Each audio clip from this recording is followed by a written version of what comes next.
Imagine sitting alone in a quiet room, the weight of sadness pressing on your chest.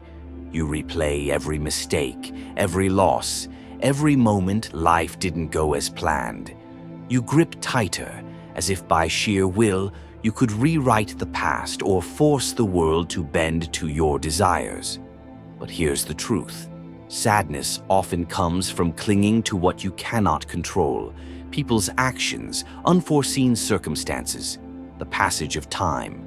The first lesson philosophy teaches is this: distinguish between what is yours to change and what is not.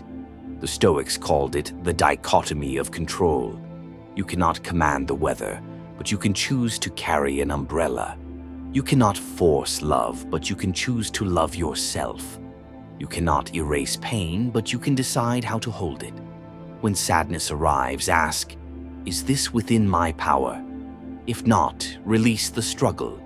This isn't surrender, it's strategy. The more you fight reality, the heavier sadness becomes. Marcus Aurelius wrote, "You have power over your mind, not outside events. Realize this, and you will find strength." Sadness loses its grip when you stop demanding life be different and start working with what is. There's a rare kind of courage in looking at your sadness and saying, "You too belong here."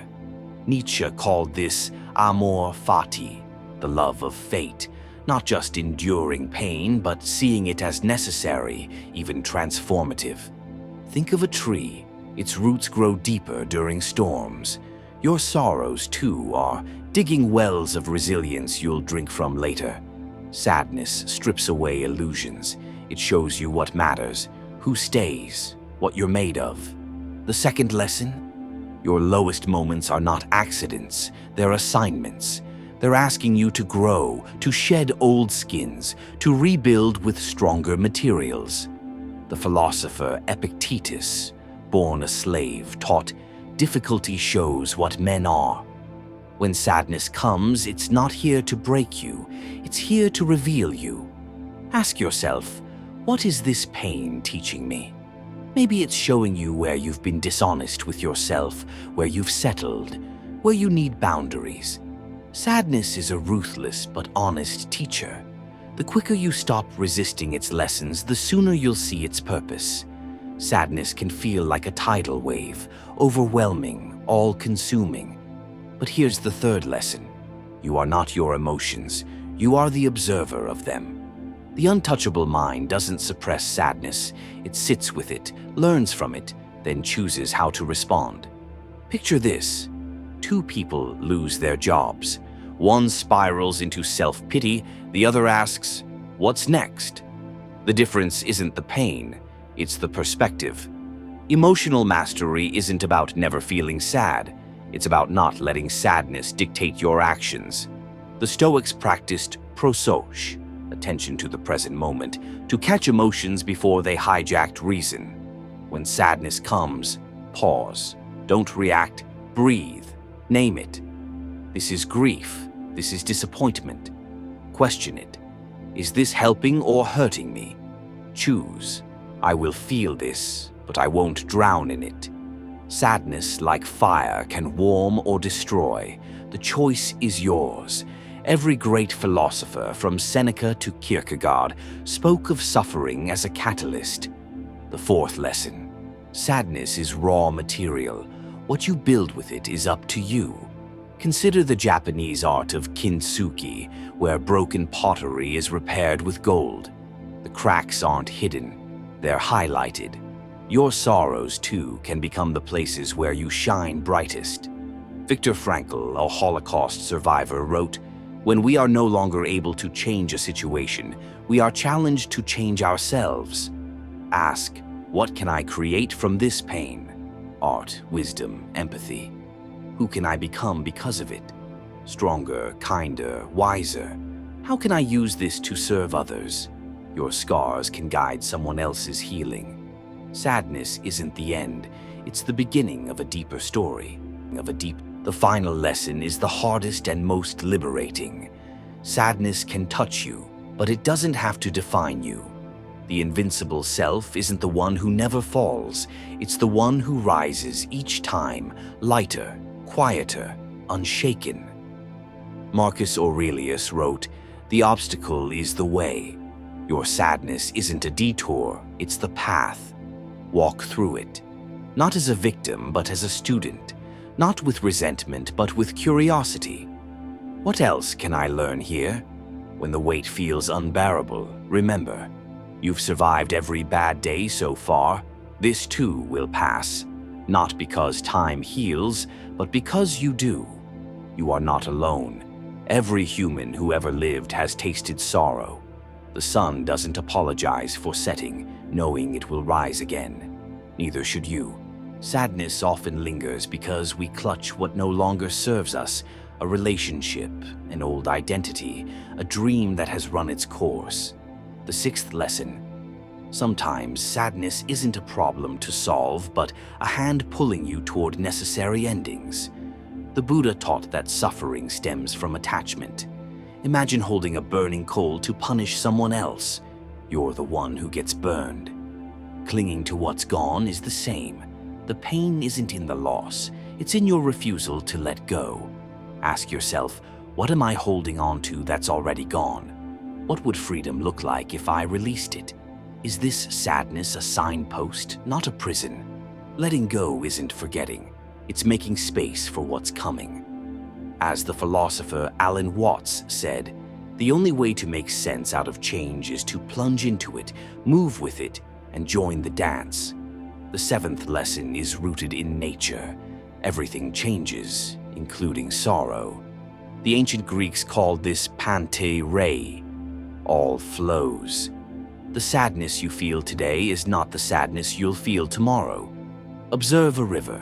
No single drop of water stays in place. Your emotions are the same. When sadness feels eternal, remember, you are not the same person you were a year ago, a month ago, even yesterday. The Japanese poet Isa wrote, "This dewdrop world is a dewdrop world, and yet, even in grief there's a whisper of and yet life moves, and yet joy returns, and yet you'll smile again." Your task isn't to rush the process, but to trust it. Sadness can feel isolating, as if you're the only one who's ever ached this way. But the eighth lesson is paradoxical. Your deepest sorrows connect you to all of humanity. Rumi wrote, "The wound is the place where the light enters you." In your sadness, you touch something universal, the shared vulnerability of being human.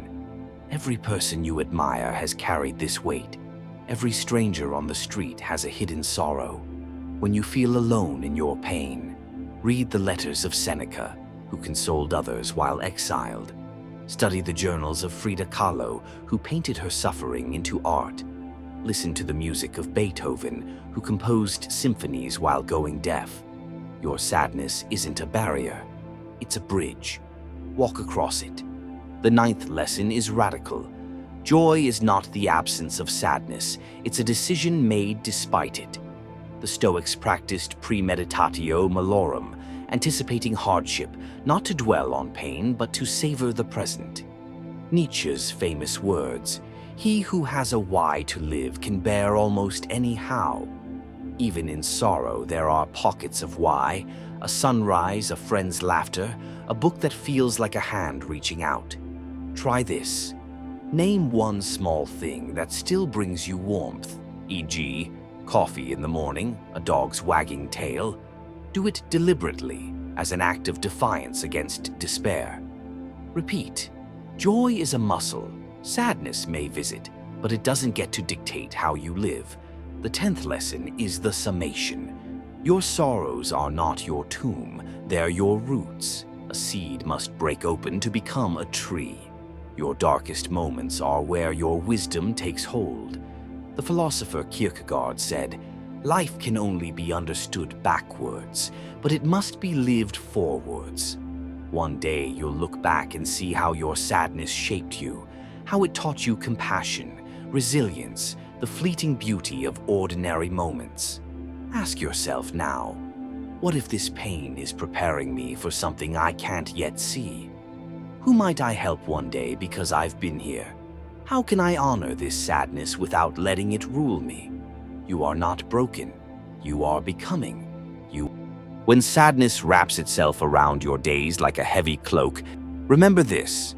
It has not come to destroy you, but to reveal what needs your attention.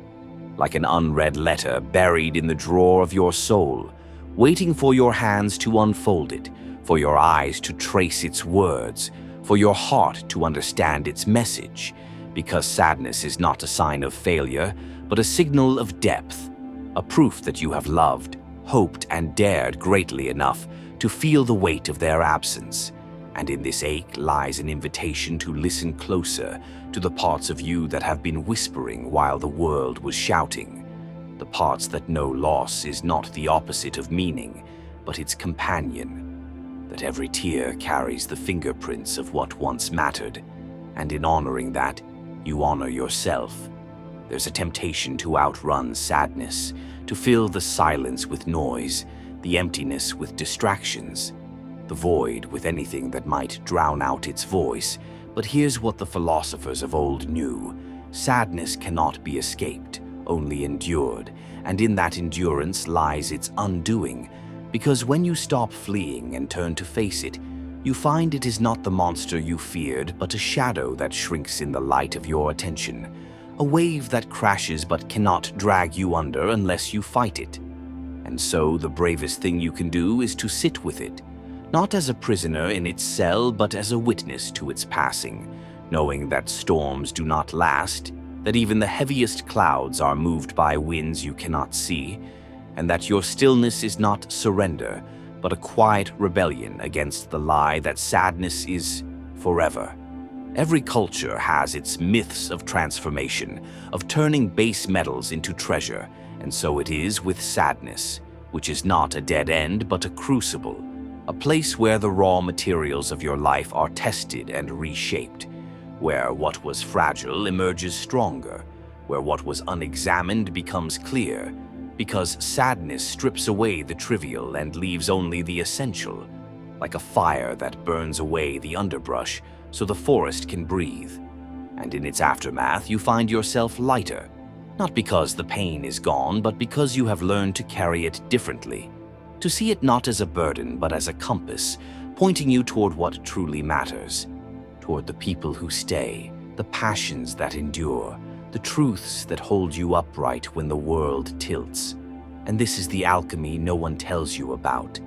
That sorrow, when met with courage, becomes wisdom, and wisdom is the only gold that never tarnishes. No one speaks of the gifts sadness brings, how it softens the heart that has grown too hard, how it humbles the mind that has grown too certain, how it bridges the distance between you and every other soul that has ever felt the weight of being alive, because sadness is the great leveler, the silent language everyone understands but few dare to speak. And in learning its grammar, you gain the rarest of powers, the ability to sit with others in their darkness without rushing to light a match, to say with your presence what words cannot, that they are not alone, that pain is not a flaw but a thread in the fabric of being human. And this is why the wounded often become the healers, not because they have all the answers, but because they know the questions, because they have mapped the terrain of sorrow and can say, without a word, I know the way home. Let me tell you a secret the philosophers have carried for centuries. Sadness is not the closing of a door, but the opening of a window.